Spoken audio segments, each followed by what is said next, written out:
Guards tried to kick him out of his son's big day. Then 6 SEALs changed everything.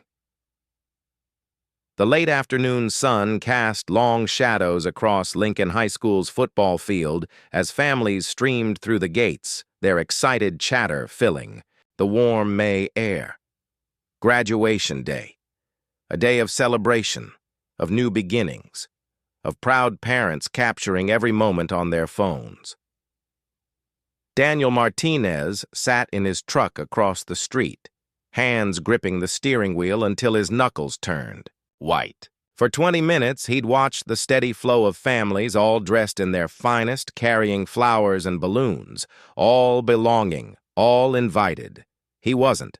At 52, Daniel still carried himself with the ramrod posture of his Navy SEAL. Days, though the gray now threaded through his dark hair, told the story of too many sleepless nights. The scar that ran from his left temple to his jaw, a souvenir from Fallujah, seemed more pronounced in the harsh light reflecting off his rearview mirror. 3 years. 3 years since he'd spoken to his son, Michael. 3 years since the divorce. Papers were finalized, and Sarah had made it clear that his issues weren't welcome around their boy anymore. 3 years of therapy appointments he'd missed, family dinners he'd skipped, and birthdays that passed unmarked because the ghosts of his past seemed louder than the life in front of him. But this was different. This was Michael's graduation day. Daniel reached into his glove compartment and pulled out a crumpled program he'd printed from the school's website. Class of 2024 graduation ceremony, it read. Michael James Martinez would be walking across that stage in less than an hour, and Daniel would be damned if he missed it, invitation or not. He climbed out of the truck, straightening his tie. The same navy blue one he'd worn to his own father's funeral. It was the nicest thing he owned these days. His apartment didn't require much in the way of formal wear. The walk across the street felt like the longest patrol of his life. Each step carried the weight of 3 years of silence, 3 years of wondering if his son even remembered what his voice sounded like. The ticket booth was empty now. Everyone was already inside, finding their seats as the ceremony's start time approached. Daniel slipped through the main entrance, keeping his head down. The hallways echoed with the same institutional sounds he remembered from his own high school days decades ago. Somewhere in this building, Michael was probably adjusting his cap and gown, nervous and excited about the future stretching out before him. The gymnasium doors were propped open, and Daniel could hear the microphone feedback as someone tested the sound system. Testing, testing. Can everyone hear me in the back? This was it. Daniel took a deep breath and walked through those doors into a sea of proud families. The bleachers were packed, a rainbow of spring dresses and crisp button-downs. Balloons bobbed above the crowd, and the air buzzed with anticipation. He spotted an empty section near the back, partially hidden by a support beam. Perfect. He'd made it maybe halfway up the bleachers when the voice stopped him cold. "Excuse me, sir." Daniel turned to see 2 security guards approaching, one older, gray-haired and official-looking, the other younger, hand resting casually on his radio. The conversations around them began to quiet as nearby families noticed the developing situation. "I'm going to need to see your ticket," the older guard said, his tone professional but firm. Daniel's mouth went dry.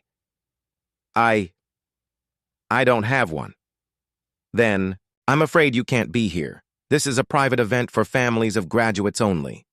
The younger guard stepped closer. "Are you a parent or family member of one of the graduates?" "Yes," Daniel said quietly. "My son is Michael Martinez." The older guard pulled out a clipboard, scanning the list with his finger. "I don't see a Daniel Martinez on our approved guest list for the Martinez family." The words hit like a physical blow. Sarah had made sure he wasn't included, even on the guest list. Around them, more conversations had stopped. Phones were being discreetly raised, not to capture graduation memories, but to record whatever drama was unfolding in Section B of the bleachers. "Sir, I'm going to have to ask you to leave," the younger guard said, his voice carrying across the increasingly quiet gymnasium. Daniel felt the eyes on him, dozens of them, maybe hundreds. Parents and grandparents and siblings all wondering who this man was and why he was causing a disruption at their children's graduation. In the distance, he could hear the opening notes of Pomp and Circumstance beginning to play from the band room. The ceremony was about to start. "I understand," Daniel said, his voice barely above a whisper. "I'll go." He started to stand, the weight of 3 years of mistakes and missed chances settling on his shoulders like a familiar pack. He'd carried heavier loads through the mountains of Afghanistan, but somehow this felt like the one that might finally break him. That's when he heard it, the scrape of metal on metal as someone else stood up. Then another, and another. The first man who stood was in the section across from Daniel, wearing a crisp white shirt and dark slacks. Even from a distance, Daniel could see the familiar bearing, the way he held his shoulders, the alert scan of his eyes as they assessed the situation. Recognition hit like lightning. Tommy Rodriguez, Petty Officer First Class Rodriguez, from Team 5. Daniel hadn't seen him in 4 years. Not since the retirement ceremony, Daniel had been too drunk to properly attend. The second man rose from the middle section, closer to the front. Taller, broader, with arms that strained against his suit jacket. Marcus Williams. They'd served 3 deployments together, shared foxholes and MREs and the kind of brotherhood that only forms when you've pulled each other through hell. One by one, they stood. 6 men scattered throughout the crowd, all with the same unmistakable bearing, all with the same steady gaze now focused on the security guards confronting their brother. The gymnasium had gone from mostly quiet to dead silent. Even the band had stopped their warm-up, sensing something significant happening in the stands. Jake Morrison was the closest, only 2 sections away.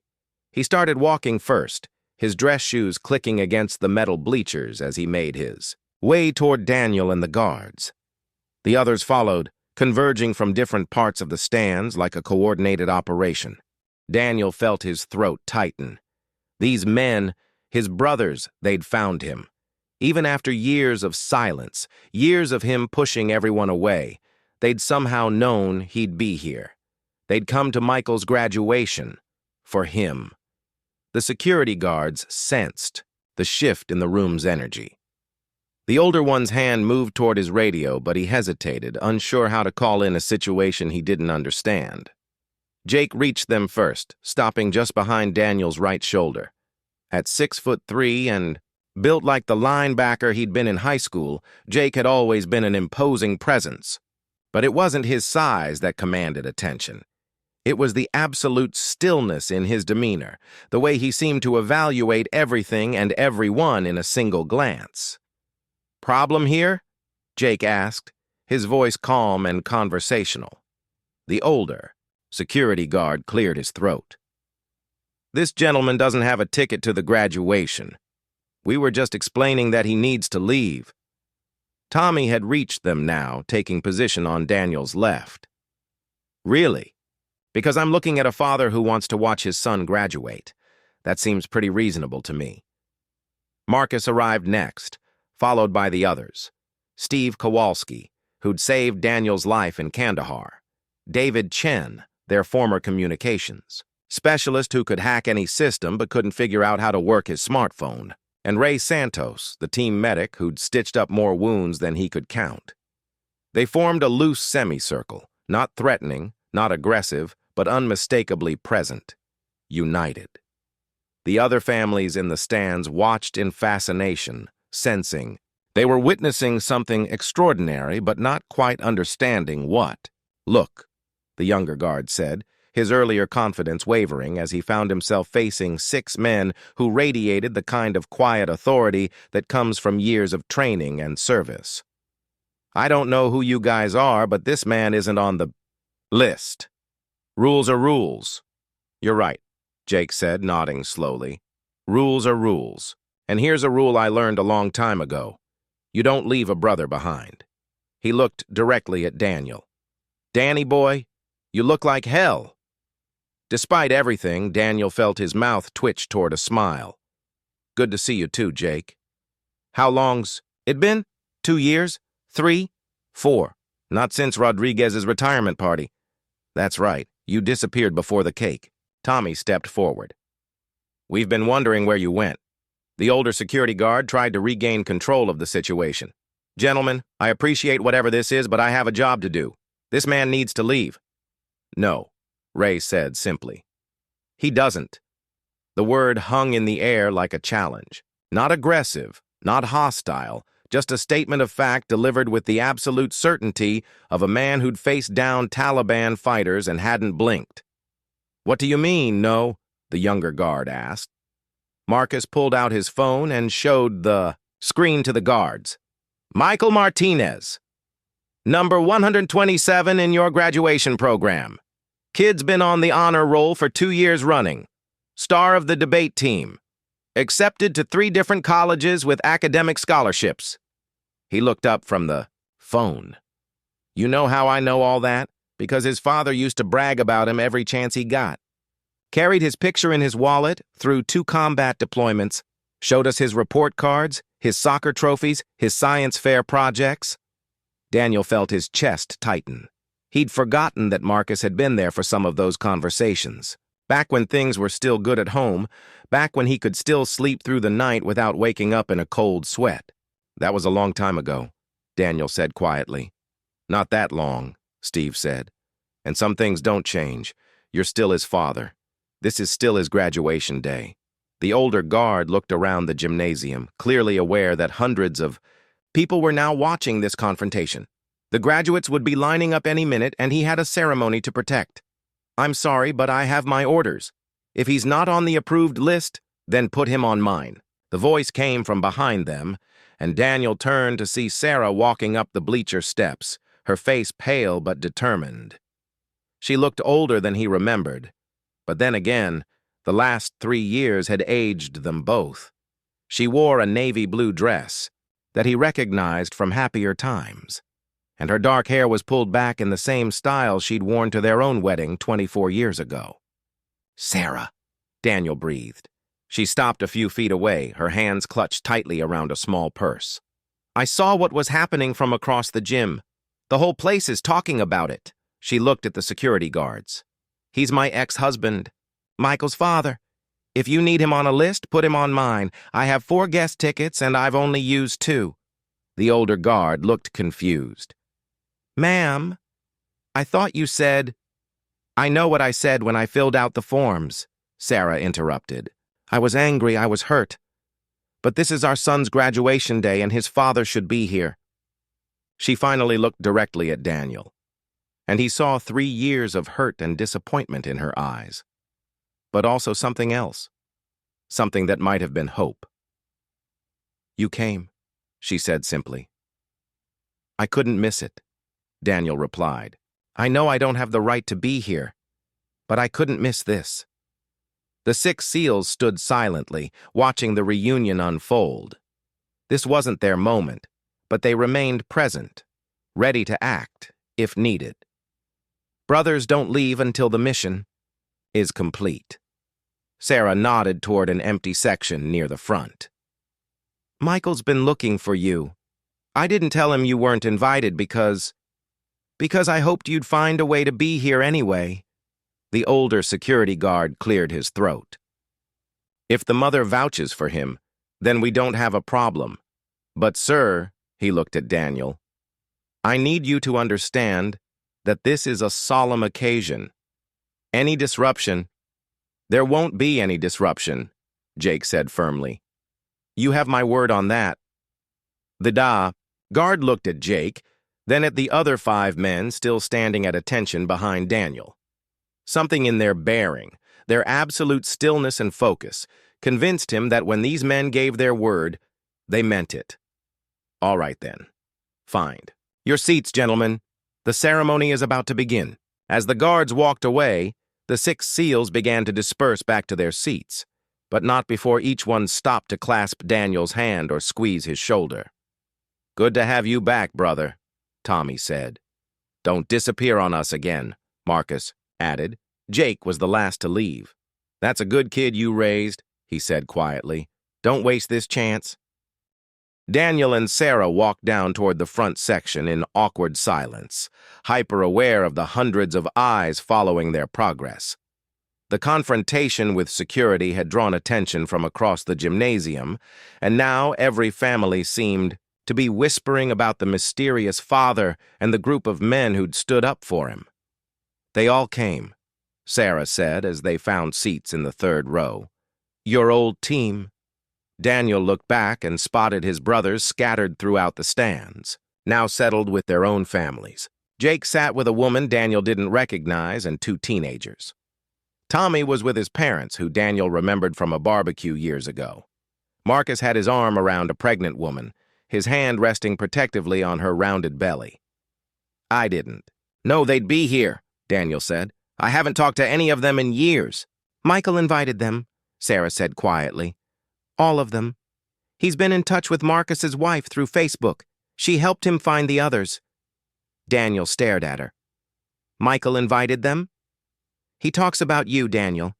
Even after everything that happened, he talks about his father who served with heroes. He's proud of you, even if he doesn't understand why you left. The band began playing Pomp and Circumstance in earnest now, and the graduation procession started from the back of the gymnasium. A line of 18-year-olds in navy blue caps and gowns filed in, their faces bright with excitement and nerves. Daniel scanned the line of graduates, looking for the face he knew better than his own. There, fourth row back, trying to look serious and dignified but unable to suppress a grin. Michael had grown taller in the 3 years since Daniel had seen him, filled out through the shoulders. But he still had the same dark eyes, the same slightly crooked smile that had melted Daniel's heart from the moment he was born. As the graduates took their seats in the front rows, Michael's eyes swept the crowd, clearly looking for someone. His gaze passed over Daniel twice before recognition dawned, and when it did, his face went through a series of expressions: surprise, confusion, and then something that looked like joy. Michael raised his hand in a small wave, and Daniel waved. Back, his throat too tight to speak. The ceremony proceeded with the usual speeches, the principal talking about bright futures and endless possibilities, the valedictorian delivering a surprisingly funny address about the lessons learned in high school hallways, the school board president offering congratulations to the families. Daniel barely heard any of it. He was focused entirely on his son, memorizing every detail, the way Michael adjusted his cap when it slipped forward, how he leaned over to whisper something to the girl next to him, the moment when he looked back at Daniel and grinned. Looks like you did at that age, Sarah said softly. No, Daniel replied. He looks better, happier. He is happy, most of the time. But he's missed you, Daniel. Even when I was angry, even when I thought it was better for him not to have you around, he missed you. The names began to be called. Jennifer Adams, Robert Anderson, Christina Baker. Each graduate walked across the stage to receive their diploma, families cheering and cameras flashing. Michael James Martinez. Daniel's heart stopped as his son stood and walked toward the stage. Michael climbed the steps with confidence, shook hands with the principal, accepted his diploma, and then did something that stunned everyone in the gymnasium. Instead of returning to his seat with the other graduates, Michael stopped at the edge of the stage and looked directly at Daniel. Then, diploma in hand, he stepped down from the stage and began walking up the aisle toward his father. A murmur went through the crowd. This wasn't part of the ceremony. Graduates were supposed to return to their seats and wait for the group celebration at the end. But Michael kept walking, his eyes locked on Daniel's. Oh my God, Sarah breathed. What is he doing? Daniel stood without thinking, his legs carrying him toward the aisle. Father and son met halfway, right in the center of the gymnasium, with 800 people watching in complete silence. For a moment, they just looked at each other. 3 years of separation, 3 years of missed conversations and lost time, 3 years of wondering if they'd ever find their way back to each other. Then Michael stepped forward and wrapped his arms around his father. "Dad," he said, his voice breaking on the word. "You came." Daniel held his son tightly, feeling the solid reality of him, the warmth and strength and life of this young man he'd helped create. "I wouldn't miss this, Michael. I'm so proud of you." "I thought. Mom said you might not be able to make it." "I'm here," Daniel said firmly. "I'm here, and I'm so sorry I've been gone. I'm so sorry I missed so much." The gymnasium erupted in applause. It started with a few people and then spread like wildfire through the stands. Families who didn't even know the Martinez family were on their feet, clapping for this father and son who'd found each other again in the most public way possible. Through the noise, Daniel could hear specific voices: Jake's distinctive whistle, Marcus shouting, "Hoo-yah!" Tommy and the others clapping and cheering with the rest of the crowd. Michael pulled back and wiped his eyes, suddenly remembering where they were. "I should probably get back to my seat. We're not supposed to leave the ceremony." "Go," Daniel said, grinning through his own tears. "Go finish this thing. We'll talk afterward." "Promise?" "I promise." Michael started to walk back toward the stage, then turned around. "Dad, I love you." "I love you too, son. More than you'll ever know." As Michael returned to his seat, the applause finally died down, and the ceremony continued. But the energy in the room had completely changed.